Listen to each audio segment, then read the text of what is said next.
Hello and welcome to Freedom Through Astrology, where we're giving you the keys to living your best life. It's freedomthroughastrology.com. My name is Alan Patak, and there's my contact information, standard YouTube copyright. I apologize if I don't sound too great. I live out in Western New York, and we had all that snow yesterday, and today we have bright sun, and I stepped outside and it triggered I got the glare of the sun off the snow triggered a migraine, and I'm honestly not that good. But I'm going to do this anyways. It's my Sunday night tradition. The keys to the reading, I use what's called sidereal astrology, or the visible sky. So if things sound different, if the signs sound different, it's because tropical astrology fixes the signs to seasons. I am doing astrology by astronomy. I think that's the best way to explain it. I'm using the natural size of the signs, so they're all different signs. Virgo is huge in the skies, you will see this week, versus like Libra, Scorpio, Fucus are smaller. I use astrological midpoints instead of the IAU boundaries. The IAU boundaries are just drawn arbitrarily. Athens Chimenti figured out a midpoint system. I use that. You heard me mention this sign called a fucus. There are 13 signs in the ancient method, which is what I'm using. And a fucus is the wounded healer. It's a symbol of a man holding a snake. Snake symbolizes knowledge, so it's where you're wounded so that you can heal yourself. These are the weekly transits. So these are the universal lessons for everyone, as opposed to a personal, which is transiting but transiting to natal. So that they're a little bit different. But these are the universal lessons. And I interpret using evolutionary astrology, which says that the transits are lessons to learn. The other key to understand with the reading is I have pet cats and 3 kittens that were born in my house, and the kittens like climbing all over me and distracting me. So, but evolutionary astrology says that the transits and the planets, the signs, even the houses, are teachers with lessons, and these are the lessons for you to learn. This is the weekly transit report for March 25th through March 31st. So this is through the end of March. The moon starts in Virgo. We have a long transit through Virgo. It will then work through Libra, Scorpio, Ophiuchus, and we end up late Sunday night. It enters Sagittarius. We do have a transit of Venus in Jupiter. It's a very quiet week this week, and I'll show it to you. Not Jupiter, I'm sorry. That's supposed to be Uranus.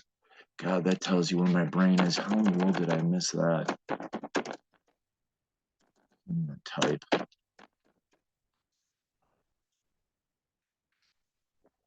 Venus and Uranus are in a sextile, so we'll talk about that.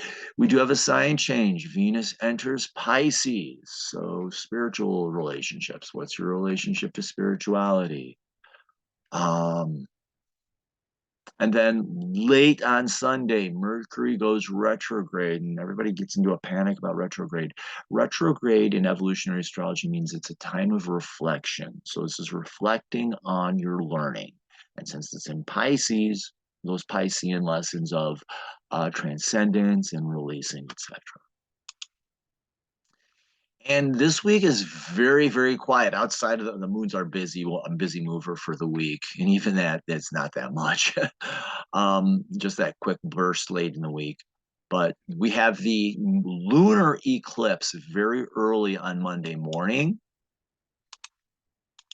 That lunar eclipse very early on Monday morning, Monday, Tuesday, Wednesday, Thursday, Friday, we have the Venus-Uranus transit, Uranus, however you want to pronounce it. And then late on Sunday, after 6 o'clock at night, after 6 o'clock, Mercury goes retrograde. So it's a very simple week, but in its own way, it's kind of deep-ish. Now, from last week, we have Venus in Aquarius in a sextile to Jupiter in Aries. And Venus is about relationships. It's working with other people. It's about receiving, also being receptive, receiving from other people. And then sextile is an excitement. So you're excited. And this is a waning. So this is like a second breath or a second wind. You're closing in on Jupiter. So this is kind of like a second wind. You know, you're almost finished with this lesson. We can move on. So it's kind of like a second wind. Oh boy. Jupiter is about your ability to see opportunities. So this is like opportunities to receive help, opportunities for relationships. And Venus also is creativity. So maybe you're getting an opportunity to be creative. And what are my notes here? Find ways to have authentic fun and have the courage to be real. This would be with others. Uh, be generous in your spirit and share the joy that you find in the ways that are true and real to you, and expect help from people who believe in you as well. Jupiter is about having courage. So, courage to see these opportunities. And Venus in Aquarius is about being your authentic self and being real in the relationships. The shadow is you can be overreaching in relationships and asking for more than what the relationship can support this time. Or the other shadow of Jupiter is underestimating what a relationship is. So it's either over underestimating or underestimating, and thinking that you're less worthy of what the other person is asking you or what you're asking of others. Or you could come across as foolish and entitled. Venus in Aquarius. Aquarius can be like wildly eccentric or the conformist. So trying to fit in with people is a bad example. Be your authentic self in a relationship. This is your kitten commercial. This is Ghost. It's okay, Ghost. You got scratched there. This is one of the kittens. This is Ghost. Very tame kitten. Muscle bound, but very tame. Okay. On Sunday, the moon does enter Virgo. So this is a time of self-evaluation. This is also where the eclipse is going to be. This is a time of self-evaluation to see where growth can be helpful in your life. Teachers and mentors may arise to help you. The shadow here, falling into perfectionism and crippling self-criticism can ruin this. So Virgo's aim is to be the best it can possibly be, and that's what I like to tell people. It really wants to improve, but you can get to this point of being self-critical and crippling your ability to learn and improve and be better. And with the moon, that's your soul, that's your emotion. So, emotionally improving. Okay, you gonna calm down here, little buddy? Okay, why don't you calm down? All right. And the big event for the week is the full moon eclipse in Virgo.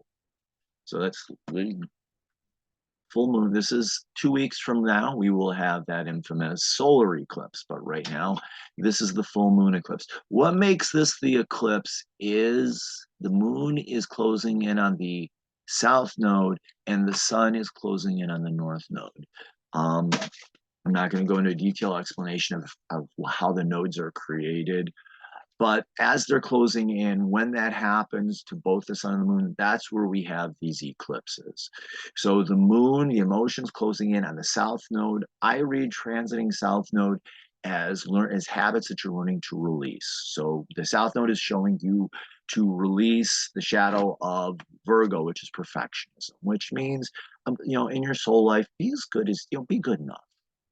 And the sun, the ego, the self, and I will say this one blue in the face, you came here to learn to have a healthy ego. So look at your sun sign and see what the healthy expression of that sun sign is. And that's how you have a healthy ego, is closing in on the north node. The north node in Pisces is learning to transcend. So it's able to see, I'm gonna use the phrase in my notes is persona from the personality. So it's able to see like who are you really versus who are you projecting ish, and what it's helping you to do is to see that more clearly and understand it so that you can project your authentic self. You can project the real person that you are. And an opposition is a time of reflection. So this is the soul and the ego reflecting on each other. Are you being the best possible? Are you being the best version of yourself? Are you being authentic would be if this was in Aquarius. Okay, now he wants to chew on. So The sun, the ego is reflecting on how it keeps itself trapped in unrealistic emotional expectations. Ideally, it's seeing how learning to go with the flow, Pisces, leads to a greater sense of peace with the self. So the advice here is take some quiet time and do some reflection on that. That would be that's what Pisces lesson is. Reflect on that. And get in touch with your root interests and see how deeper connection to the soul can help you. And the moon, the soul, is reflecting on the sun and seeing how learning to go with the flow would be good. So that's the two ends, the two sides of the coin. And by doing that, that's how growth happens, and you're learning to release what no longer serves you and become better at what does. The shadow is falling deeper into the prison of emotional constriction or control, clinging to a past that no longer serves you. It can also be living in denial of the problems and becoming a control freak, and or living a false self of a deception, practicing self-deception and lying to yourself. Because the ultimate, when you tell a lie, the first person you're lying to is yourself. So it's great self-deception. Um, as a result of that, you can become mechanical and live life by going through the motions without any attachment, and this can lead to you feeling tired. So this is very early on Monday morning, okay? And that's our full moon eclipse in Virgo. And then on Wednesday, we have Venus entering Pisces. Venus, which is about relationships, receiving help from others, being kind of open to people, uh, rest, recreation, also creativity. And in Pisces is about transcendence. It's about seeing things from a different person, from a higher point of view. And I know it's here say it is possible to discover, be open to new relationships or new ways of being creative. So, being able to see relationships from a different perspective and maybe finding better ways of being in those relationships. Boundaries, caution here, boundaries can dissolve or be thin. It is important to practice discernment. Pisces, ruled by both Neptune and Jupiter, but Neptune especially, which Venus is closing in on, can dissolve boundaries, and things can be very fluid. So be careful not to lose yourself and lose your personality or what have you in your relationships. Um, be careful of getting lost in the other and losing yourself or your identity to other people. That's a caution here. So I would say discernment is going to be very important.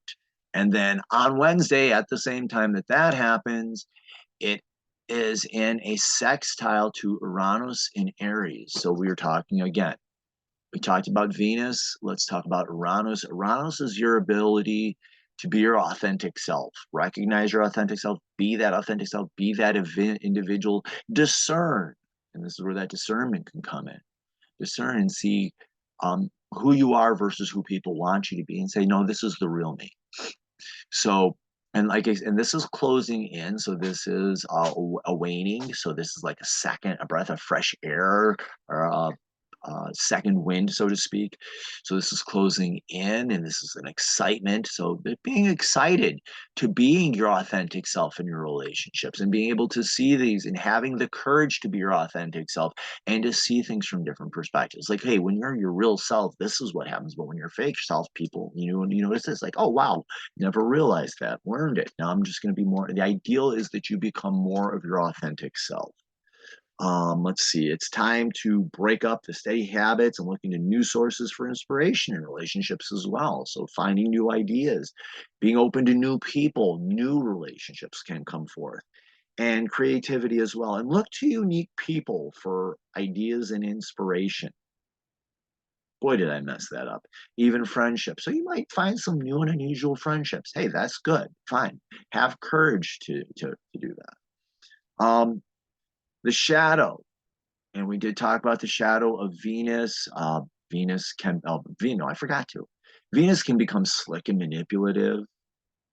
Think of that smooth talker who likes to try to get people. It can be very lazy. And Uranus can be either wildly eccentric, trying to just get a reaction for people, or it can be the mindless conformist. So you could be this trying to get a reaction from people, slicking, trying to get people in trouble, whatever, or conforming, in your relationships and trying to fit in and conform and blend in with groups. And in Aries, with Uranus in Aries, the shadow of Aries is fear, and it can come out as anger, it can come out as cowardice. So it could be, being wildly conformist or wildly eccentric, trying to fit in. So be careful about that. And following predictable routines, becoming stuck in a rut, or just being something that you're not. That's something to be very, very careful. And that's for the rest of the week. Thursday, the moon enters Libra. The moon is your soul, your emotions. And this is a part of you that's seeking expression. And in Libra, it can be a little ambiguous. Libra is about the scales, it's about it's about weighing things. Things can be a little bit ambiguous at this time. So learn to relax and be calm, be open to paradoxes and ambiguous situations. Things might not make sense on Thursday, and that's okay. Falling into indecision is missing the opportunity. So yeah, things might be a little weird, but not making up your mind, taking the information, make a decision. Just go with it. I'm falling into indecision. Cat is wrestling. Come on, we go. Look, I need this hand. You can play with this hand. Falling into indecision is just going to mess everything up. And on Friday, the moon enters Scorpio. It's time to face deep truth. Scorpio is about depths, and the moon is the emotions, your soul, emotional depth, digging in, looking deep into your own soul. So it's time to face deep truths about life, about in looking into your own soul and seeing them. And expect that some situations may arise that can be intense, and powerful moods may also arise. So this is going to be a sensitive day. So Friday can be a little, you may be sensitive, people may be sensitive. Be aware of it. The shadow is falling into a rotten mood can complicate situations, make things more difficult than they need to be. So be aware of that. And thankfully, this leads us to Saturday, where the moon enters the fucus. And like I said, the symbol of the fucus is a man holding a snake. The snake symbolizes knowledge. And in ancient times, a snake wrapped around a staff, one snake wrapped around a staff, was a symbol of healing. The two snakes that we see with the staff, that's actually the symbol of Kundalini, something totally different. Well, it's spiritual healing, but spiritual rising, I think it is. Whatever. But one snake is a symbol of not around a staff is a symbol of healing. It's a man holding a snake by the head and the tail, implying control of knowledge to do what? To heal yourself. So Saturday is going to be a day of emotional healing and soul healing. So it's a time for deep soul level healing. Be open to healers and information that which they can offer, which can help you heal and prepare you to move on in your life and to take the next steps. And this is you healing yourself so that other people who have similar wounds can be healed. Don't get out of this. You've been healed, so you can heal everybody. It's a false messiah complex. Don't go there. It's not worth it. The shadow of this is falling into deeper wounds, falling in deeper wounds and leads to deeper, falling deeper wounds and deeper injuries. Okay, stop it. Gosh, this little, holy. Cats plus moons, dangerous. And it's a full moon, so they've been all nuts today. Sunday, Mercury, planet of learning and communication, goes retrograde, and it's in Pisces. Retrograde means reflection. So this is going to be a time of reflection. And Mercury in Pisces, Pisces is about transcendence and seeing things from a higher point of view. Also about meditation, being by yourself, being alone. So during this retrograde, you may feel more withdrawn. That's okay. So Mercury is moving into a time of reflection, and Pisces is reflecting how it is open to new possibilities and higher knowledge. This is a time to slow down and practice reflection. Also listen to that inner voice. and what is speaking to you. This can be a time of deep personal learning. Not lessons for everybody else, lessons for you. Wonder if I can learn how to wrestle a cat so he doesn't chew.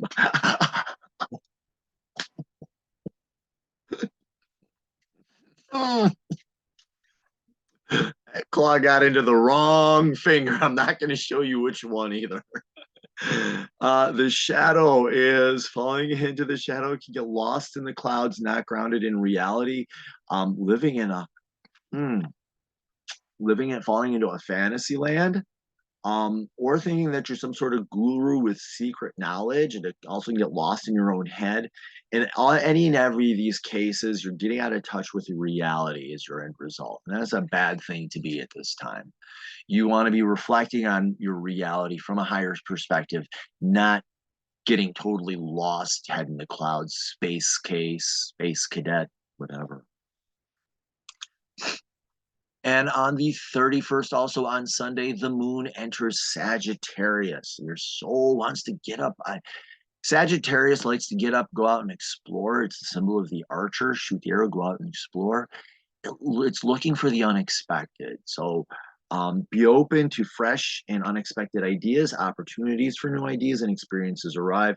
Synchronicities can even happen, maybe even more than one. And Sagittarius is a pretty large sign, so this is going to go on for a few days. So that's your week. Okay, Ghost, stop it, you little goofball. Okay, this is your kitten commercial. Perfect time for a kitten commercial. That's your week. And this is Ghost. As you can see, this guy is not even 6 months old, and he's huge. And he's a muscle bound little bugger. He's usually really nice, but I think he's acting up because of the full moon. Okay? Just calm down, little buddy. Okay? Thank you. Okay. This Friday, on March 29th at 7 p.m. Eastern, I believe. I just got to double check that. I've recalculated. It's 5 p.m. Mountain, so I think that's 7 p.m. Eastern. You have to join the Radical Astrology Facebook group to be a part of this, but the Radical Astrology, and radical means root. So this is getting down to the roots of astrology. It's an incredible discussion group. Is holding a discussion, a roundhouse discussion. I will be one of 7 or 8 astrologers. It's like can be like an hour and a half long or something like that. We're talking about the astrology of the eclipse, and we're all going to be approaching it from different perspectives. So this is going to be a really nice roundhouse table discussion about the astrology of the upcoming eclipse on April 8th. So, and like I said, you got to join the Radical Astrology Facebook group to be able to watch the live or the replay. But it's going to be very interesting. There's a number of great astrologers in this group that I look up to and respect. Off of the top of my head, Julie Sherwood, Maria Schumacher. I don't remember if Chloe's going to be in there, but Dr. Danny, I can't remember Danny's last name, is going to be in there. Uma Stellar is going to be in there. I think Dawn's going to be in there. I can't remember Dawn's last name. Yes, migraine. Holy cow. I should have checked from my front window before going outside and put on sunglasses. But it's going to be the astrology of the eclipse. It's going to be an incredible event. You're going to be learning a lot. I am changing the way I'm doing my readings.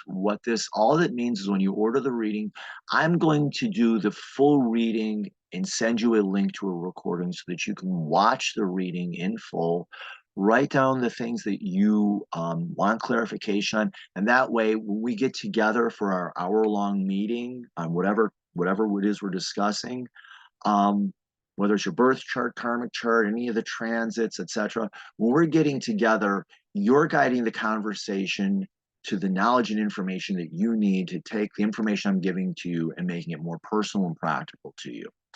I really feel this is a better way to do it. I've done this with a few people already, and they're like, I wish we would have done this before.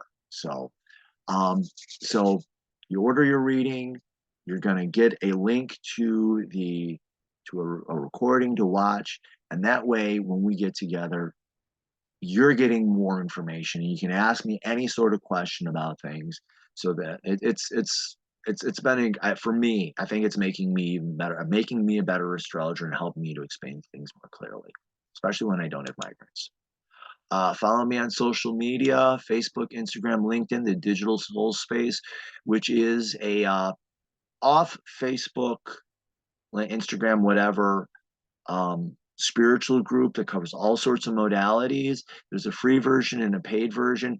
Remember, these top three are free, but you're paying for it with your data. They're making billions, you're getting nothing. Digital Soul Space is there's a free, like I said, there's a free version, there's a paid version, and the paid version, all the money goes to help supporting the site.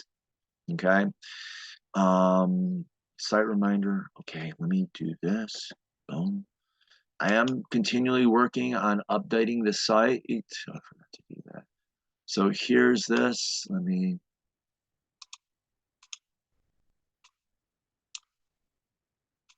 So this is the home page, and as you scroll down, you can see there's a better introduction. I'm breaking it down by the different keys, and then I'm adding more information here. Packages. If you buy the package, of course, you're getting more. Cost more. There's actually, I looked at them and I've got it set up so there's at least a 10% discount figured in with packages. So if you buy a package, you're automatically getting a 10% discount on any reading. If you click on subscribe, there we go. You click on subscribe. Never mind, I'll get to the subscribe at the end. If you want to book an appointment with me, you click on scheduling. This is where you schedule the live one-to-one. Not going to worry about services.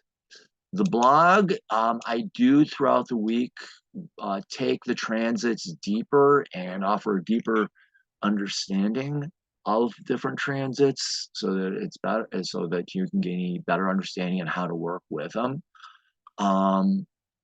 And if you click on subscribe, another cat here. So this is where you can sign up for the newsletter. I send out a once-a-week newsletter with a summary of the major events and astrological insights, exclusive subscribe-only discounts, information on live appearance and events as well. All I need is an email. There's that. Oh, I forgot to show you this. And this is the Big Eclipse Roundtable discussion.